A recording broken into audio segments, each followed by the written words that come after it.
Assalamualaikum warahmatullahi wabarakatuh dan selamat pagi adik-adik. Perkenalkan, nama kakak Handriani Hakitano, Stambuk A251-18012. Kakak adalah mahasiswi Universitas Tadulako di program studi pendidikan kimia. Baiklah, sebelum kita memulai pembelajaran pada pagi hari ini, ada baiknya kita berdoa terlebih dahulu. Kepada ketua kelas, silakan memimpin doa.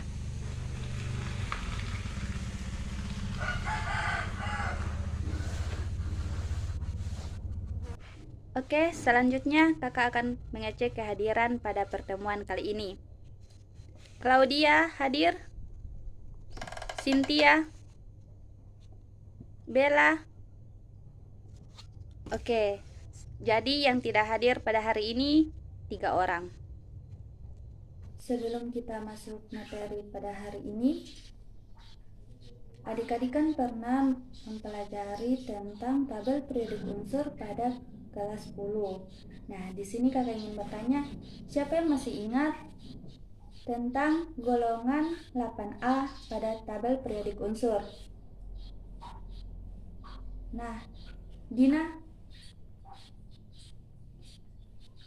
Ya, benar. Seperti yang dikatakan oleh adik Dina, unsur-unsur yang termasuk dalam golongan 8A yaitu helium, neon, argon, krypton, xenon, dan radon. Selain kita mempelajari tentang golongan 8A yang merupakan gas mulia, kita mempelajari juga tentang halogen yang merupakan golongan 7A, alkali golongan 1A, dan alkali tanah golongan 2A. Tapi untuk pertemuan kali ini kita hanya akan membahas tentang gas mulia dan halogen. Sedangkan untuk alkali dan alkali tanah kita akan bahas di pertemuan selanjutnya.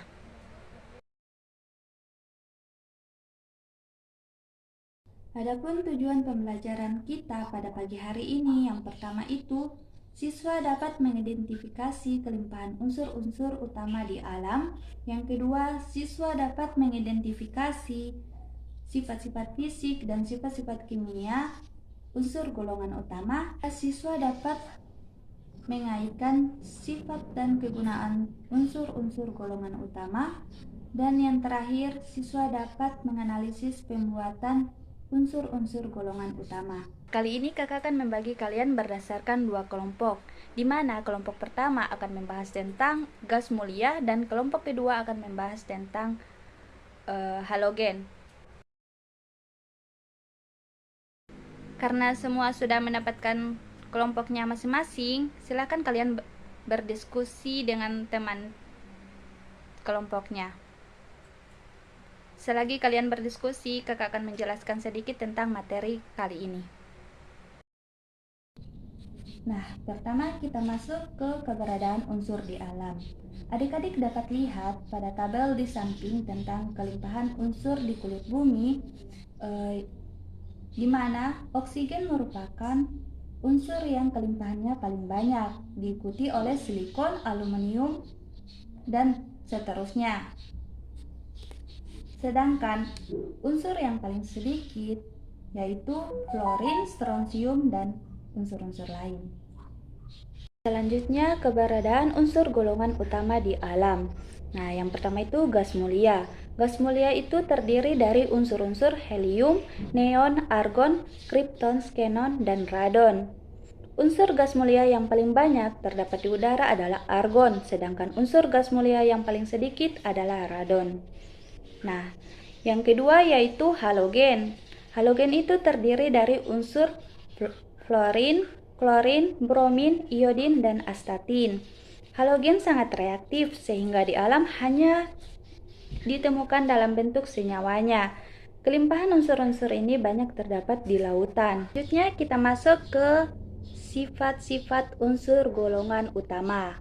Nah, yang pertama itu unsur golongan gas mulia. Kita dapat lihat tabel sifat gas mulia di samping, di mana gas mulia terdapat dalam bentuk monoatomik sehingga bersifat nonpolar. Maka gaya yang bekerja antar atomnya hanyalah gaya London atau gaya dispersi yang sangat lemah. Oleh karenanya, gas mulia hanya akan menjadi cair apabila energi antar atomnya sangat lemah, yaitu pada suhu yang sangat rendah. Semakin ke bawah letak unsur, maka nomor atomnya juga semakin besar. Jumlah elektron semakin banyak sehingga pembentukan awan elektron semakin besar, mengakibatkan keboleh-polaran semakin besar juga, dan berakibat pada semakin kuatnya gaya London. Semakin kuat gaya London antar molekul, semakin besar pula energi yang digunakan untuk terjadinya peleburan dan pendidihan, sehingga titik didih maupun titik lelehnya meningkat. Nah, selanjutnya kita masuk ke sifat unsur golongan halogen. Adik-adik dapat lihat pada tabel di samping, yaitu tabel sifat unsur golongan halogen, di mana dapat dilihat bahwa titik didih dan titik lelehnya semakin ke bawah semakin bertambah. Hal ini dikarenakan kekuatan gaya van der Waals antara molekul-molekul bertambah dari fluorin ke astatin. Akibatnya molekul-molekul halogen semakin sulit lepas. Yang kedua yaitu kerapatan dari fluorin ke astatin semakin bertambah.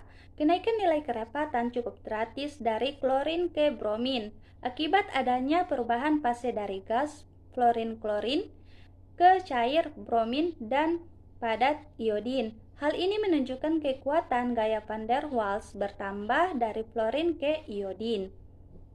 Nah, jari-jari atom dari atas ke bawah dalam satu golongan semakin besar. Hal tersebut mengakibatkan penarikan elektron oleh inti atom semakin sulit. Maka atom unsur F lah yang paling mudah menangkap elektron atau paling mudah mengalami reduksi oksidator kuat. Selanjutnya reaksi-reaksi pada halogen, di mana yang pertama itu reaksi halogen dengan gas mulia, yaitu Xe ditambah F2 menghasilkan XeF2. Selanjutnya reaksi halogen dengan logam, di mana Cu ditambah F2 menghasilkan CuF2. Yang ketiga reaksi halogen dengan hidrogen, yaitu H2 ditambah X2 menghasilkan 2HX, di mana X-nya itu merupakan halogen.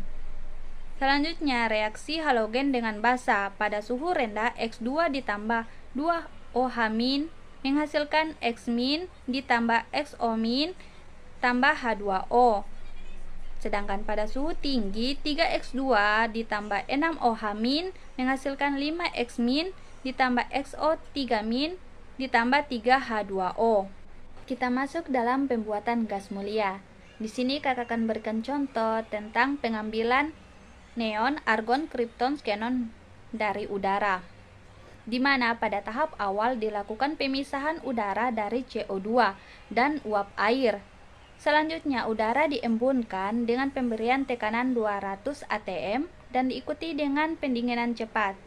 Langkah berikutnya, argon, kripton, dan xenon dipisahkan dengan menggunakan proses adsorpsi atau destilasi fraksionasi. Pembuatan unsur halogen, di mana di sini kakak akan berikan contoh yaitu pembuatan fluorin atau F2. Fluorin diperoleh melalui proses elektrolisis garam hidrogen fluorida. KHF2 dilarutkan dalam HF cair, kemudian ditambahkan LiF 3% agar suhu turun sampai lebih kurang 100 derajat Celcius. Elektrolisis dilakukan pada tempat terbuat dari baja, di mana sebagai katoda baja dan sebagai anoda karbon atau grafit. Nah, reaksi-reaksi yang dihasilkan dari proses pembuatan fluorin ini adik-adik bisa lihat pada PPT kakak. Nah, di sini ada KHF2 menghasilkan K+ tambah HF2-. Selanjutnya HF2- menghasilkan H+ tambah 2F. Katodanya yaitu 2H+ tambah 2 elektron menghasilkan H2 dan anodanya yaitu 2F- menghasilkan F2 ditambah 2 elektron. Kita masuk ke manfaat gas mulia atau kegunaannya, di mana unsur helium itu berguna untuk pengisi balon gas karena ringan dan tidak reaktif. Yang kedua, neon itu biasanya digunakan dalam gas pengisi lampu neon.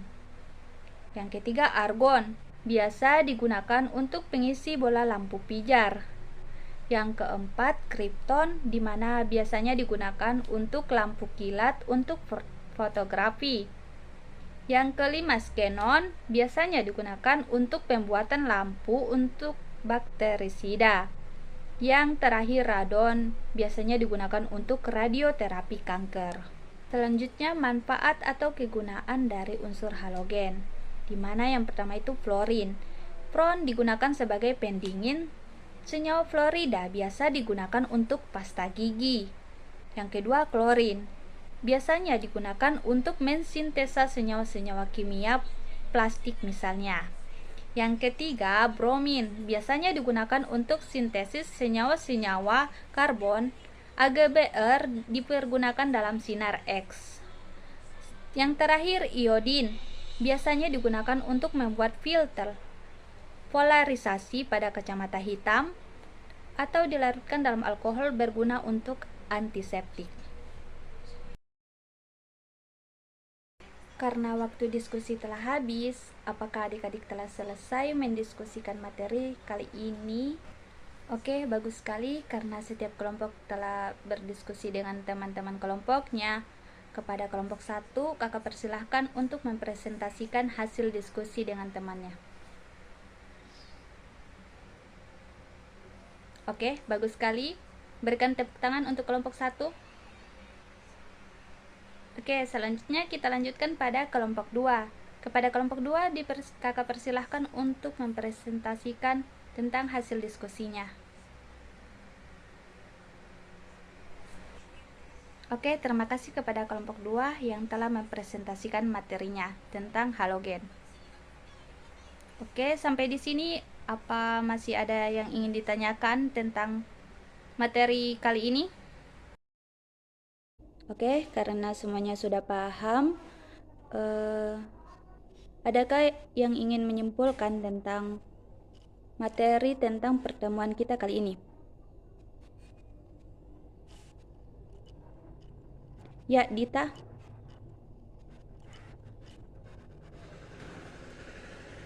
Ya, bagus sekali kesimpulannya. Kerasa pertemuan kali ini cukup sampai di sini. Jangan lupa adik-adik kerjakan LKPD-nya masing-masing di rumah. Oke, terima kasih. Wassalamualaikum warahmatullahi wabarakatuh.